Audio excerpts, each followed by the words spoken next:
Parang takeout vibes lang sa bahay mo to. Walang pila, walang delivery fee, puro sarap lang. Tara, lutuin na natin tong ating takeout style beef with pepper and mushroom. Ang pang hinihintay natin. 400 grams beef strips. Carrots, julienne cut. Bell pepper, julienne cut. Isang buo. Spring onion, chopped. 1/2 cup. Soy sauce, oyster sauce, 1/4 cup. Button mushroom, 100 grams.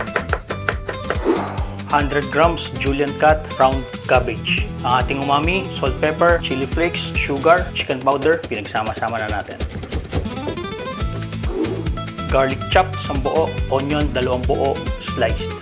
Lutuin na natin tong ating takeout style beef with pepper and mushroom. Isahin muna natin tong ating sibuyas at garlic. High heat para maluto ito, no? Mga kagali. Kailangan dito malakas na apoy hanggang matapos ang ating luto. Mabilis ang luto din pala to ng beef, ano? Yun. Kamusta na mga seafarer, especially sa mga mayorski dyan na nagsasakripisyo na mawalay sa mga pamilya nila kapalit ng kikitain sa ibang bansa. Sana okay kayo lagi dyan, no, mayorski. O para sa akin, tuloy-tuloy ka. Isa kang tunay na lalaki. Next, gisayin na natin tong ating salt and pepper, chili flakes at chicken powder. Yan. Gisayin natin sa ating onion and garlic. High heat pa rin to, no, mga kagali, no?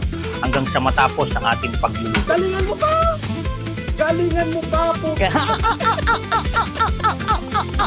Pwede na nating isunod na ilagay itong ating beef strips. Yan, no? High heat pa rin, ano? Lagi ko nire-remind yan. Kasi ang ganitong pagluto ng beef, sinaunang Chinese technique, lalo na sa Cantonese cuisine.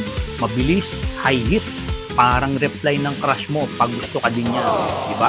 Kahit maputira buhok karoon sa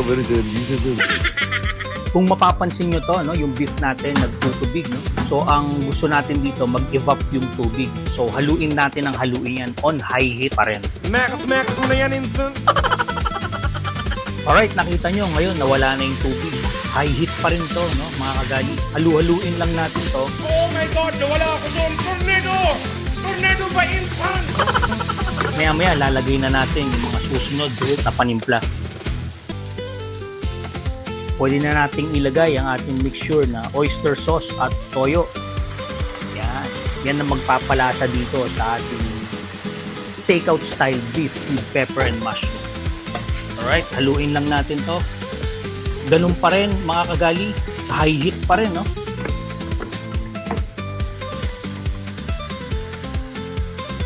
Lagyan din natin ng 1/2 cup water.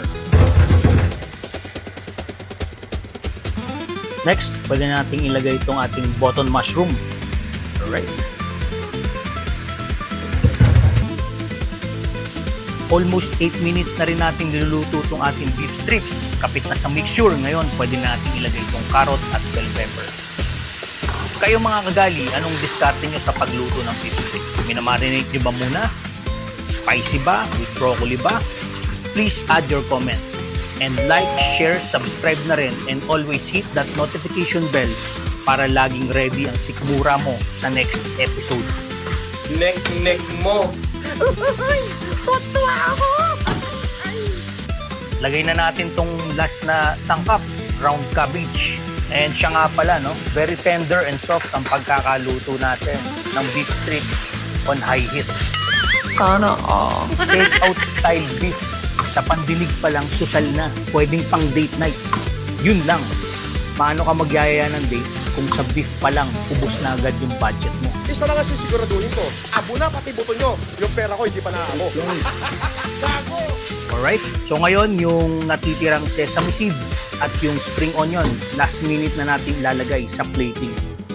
Wow! Luto na tong takeout style beef with pepper and mushroom natin. Nakakagutom na talaga.